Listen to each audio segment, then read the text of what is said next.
Yani kucheza sababu nilikuwa mimi na director na cameraman. Kwa cameraman anaweka action, mimi natoka nacheza na hatuko watu wengi. Lakini baada ya kukaa kipindi fulani hivi nikaona hii kazi mbona kama kazi nzuri sana. Unajua?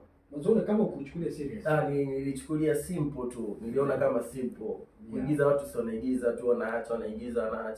Lakini kuigiza ndo hapo first of all, yani imenipa tafsiri kubwa sana kwamba watu wanaingiza hela na nini. Walinigia pesa. Acha. Kama ngapi hivi zilisoma? Sababu nilikuwa mdogo fulani. Okay, ina maana uliigiza mtu akapenda akakutunza kiasi fulani.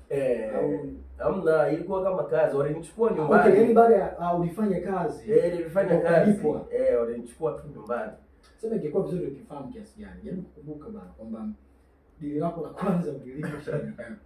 Kukumbuka dili la dogo sana kama shilingi 20,000 nakumbuka.